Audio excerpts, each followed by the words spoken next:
Shalom saudaraku yang dikasihi oleh Tuhan Yesus. Kita bersyukur kita boleh kembali bertemu di dalam video pastoral, di mana pada saat ini saya akan membahas tentang pentingnya konsep Tritunggal. Saya akan bacakan dua bagian firman Tuhan. Yang pertama dari 2 Korintus pasal 13 ayat 13. Demikianlah firman Tuhan. Kasih karunia Tuhan Yesus Kristus dan kasih Allah dan persekutuan Roh Kudus menyertai kamu sekalian. Satu bagian lagi yaitu dari 1 Yohanes pasal 5 ayat 7. Demikianlah firman Tuhan. Sebab ada 3 yang memberi kesaksian di dalam sorga, Bapa, Firman, dan Roh Kudus, dan ketiganya adalah satu. Saudara, doktrin Tritunggal tidak mungkin dibuat oleh manusia. Doktrin ini terlalu sulit untuk dimengerti dan terlalu sulit untuk dijelaskan, sehingga tidak mungkin merupakan hasil ciptaan manusia. Kalau manusia yang membuat doktrin Tritunggal ini, maka kita mudah untuk memahaminya. Doktrin Tritunggal bukanlah hasil khayalan dari manusia, hasil khayalan dari para teolog, tetapi ini merupakan doktrin sebagaimana yang diajarkan oleh Alkitab. Saudara, doktrin ini memang tidak bisa kita pahami sepenuhnya. Ada sebuah pepatah kuno yang berkata seperti ini, siapa yang mau memahami sepenuhnya ketritunggalan Allah akan kehilangan kewarasannya. Dan siapa yang menolak ketritunggalan Allah akan kehilangan jiwanya. Tritunggal adalah sebuah misteri yang begitu dalam dan sekaligus sebuah kebenaran yang amat dalam. Saudara, kita memang tidak bisa memahami sepenuhnya doktrin ini, tapi kita bisa mengerti sebagaimana yang dikatakan atau dituliskan di dalam kitab suci. Saya seringkali mendengarkan reaksi yang seperti ini. Ketika jemaat melihat tema Tritunggal, mereka berkata, wah, temanya Tritunggal, sulit untuk dimengerti, dan ada orang-orang yang langsung menolak untuk mendengarkan topik ini karena terlalu sulit dan dikatakan melampaui pikiran kita, dan kelihatannya tidak ada hubungan dengan kehidupan sehari-hari. Saudara, konsep seperti ini adalah konsep yang salah. Kalau kita menyingkirkan doktrin Tritunggal ini, dan kalau kita tidak mau mempelajarinya karena terlalu sulit, maka ini merupakan suatu kesalahan yang besar. Kesalahan pemahaman akan Tritunggal itu akan menyebabkan kita menjadi sesat. Sejarah gereja sudah membuktikan akan hal ini.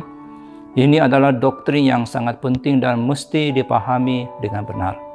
Kalau saudara tidak mau mempelajari apa yang benar, maka ketika suatu waktu pengajar sesat mengajarkan kepada saudara konsep Tritunggal yang salah, maka saudara akan mudah untuk disesatkan. Saya ingin membahas topik Tritunggal ini dalam 3 kali pertemuan video pastoral singkat saya. Saudaraku, mengapa doktrin Tritunggal ini penting? Karena doktrin ini diajarkan oleh Alkitab sendiri.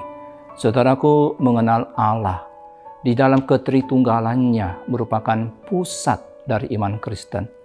Tanpa kebenaran ini, maka iman kita bukan iman Kristen sama sekali. Jawaban paling sederhana dan mendasar mengapa kita harus bersusah payah mempelajari doktrin Tritunggal ini adalah karena doktrin ini diajarkan di dalam Alkitab. Saudara, kita meyakini bahwa segala sesuatu yang telah diilhamkan Allah itu pasti bermanfaat untuk pertumbuhan iman kita. Allah tidak pernah menyatakan sesuatu itu tanpa tujuan. Tuhan Yesus sendiri mengajarkan bahwa bagian yang terkecil sekalipun dalam firman Allah itu tidak boleh diabaikan. Mengabaikan salah satu bagian yang terkecil, walaupun itu sangat kecil, maka dikatakan itu bersalah terhadap seluruh firman Tuhan. Paulus mengatakan bahwa dia tidak lalai memberitakan seluruh maksud Allah kepada jemaat di Efesus. Nah, kalau ajaran yang terkecil sekalipun tidak boleh diabaikan, apalagi ajaran tentang Tritunggal yang luar biasa penting. Nah, saudaraku, setiap wahyu Allah memang merupakan sebuah anugerah. Tapi menurut James White, seorang penulis, konsep tentang Tritunggal ini jauh melebihi berkat biasa yang diterima oleh orang percaya. Karena Tritunggal adalah wahyu yang tertinggi yang Allah nyatakan tentang dirinya kepada umatnya. Doktrin ini adalah puncak dari semua wahyu Allah. Kebenaran ini mendapat dukungan yang begitu jelas dari Alkitab. Keilahian Bapa baru bisa dikenal secara sempurna melalui penyataan diri Tuhan Yesus yang juga adalah Allah. Kristus adalah cahaya kemuliaan Allah dan gambar Allah yang sempurna, sehingga apa yang dinyatakan melalui Dia itu jauh melampaui wahyu yang disampaikan melalui para nabi. Dan di samping itu, untuk mengenal kebenaran ilahi dalam diri Bapa, kita membutuhkan pertolongan Roh Kudus. Jadi kita membutuhkan penyataan Kristus yang menyatakan Allah itu seperti apa, Allah Bapa itu seperti apa.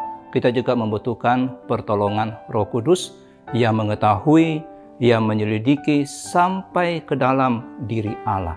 Jadi saudaraku, tanpa mengakui akan Allah Tritunggal ini, tidak mungkin seseorang itu dapat mengenal Allah. Karena kita dapat mengenal Allah melalui inkarnasi Kristus dan melalui pekerjaan Roh Kudus yang merupakan roh kebenaran yang akan memimpin kita ke dalam seluruh kebenaran.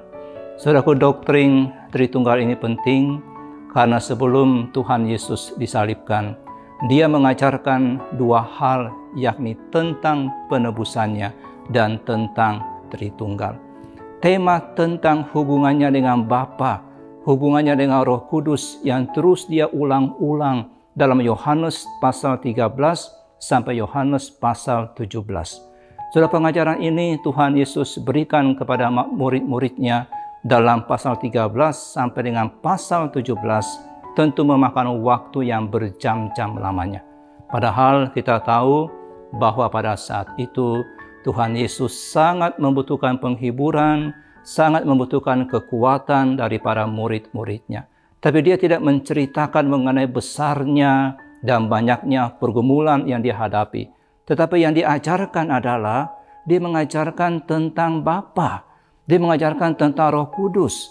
Saudara, ini berarti bahwa doktrin ini sangat penting. Kalau ada orang yang mau meninggal, maka perkataan-perkataan yang diulang-ulang sebelum dia mati, itu merupakan poin yang penting sekali.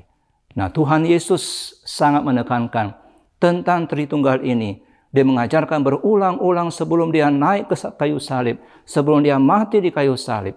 Oleh karena itu, saudara, berarti doktrin ini sangat penting sekali. Nah, saudaraku, istilah Tritunggal memang tidak ada di dalam Alkitab. Saudara tidak akan menemukan kata Tritunggal, kata atau istilah Tritunggal di dalam Alkitab. Tetapi konsep Tritunggal ini ada banyak dalam Alkitab, mulai dari awal Alkitab sampai akhir Alkitab. Siapa sih yang pertama kali memformulasikan istilah Tritunggal dan pengertian Tritunggal? Yang pertama kali memformulasikan istilah ini adalah Tertullian. Nama lengkapnya adalah Quintus Septimus Florens Tertullianus. Dia dilahirkan di Kartago, di Afrika Utara sekitar tahun 160-an. Ia seorang ahli dalam ilmu retorika, ilmu berkhotbah, ahli dalam ilmu hukum, dan sangat giat membela kekristenan. Saudaraku, di sepanjang hidupnya ini, Tertullian menulis secara luas mengenai iman Kristen. Ia seorang yang sangat pandai dengan gagasan-gagasan yang orisinil dan segar. Dia menuliskan tentang Tritunggal dan dia mencetuskan istilah Tritunggal. Kalau kita bertanya apa sih itu Tritunggal? Saudaraku, supaya kita tidak tersesat dan supaya kita memiliki pemahaman yang benar akan Tritunggal, maka saudara mesti menghafal 3 pernyataan ini. Yang pertama, Allah adalah 3 pribadi. Yang kedua, setiap pribadi adalah sepenuhnya Allah. Yang ketiga, hanya ada 1 Allah. 3 pernyataan ini kita mesti ingat baik-baik dan jangan ada sampai yang hilang satupun dari pernyataan ini. Kalau kita mengingat baik-baik 3 pernyataan ini, kita akan memiliki ajaran yang benar, konsep yang benar tentang Tritunggal. Saya ulangi kembali lagi. Pertama, Allah adalah 3 pribadi. Yang kedua, setiap pribadi adalah sepenuhnya Allah. Dan yang ketiga, hanya ada 1 Allah. Amin.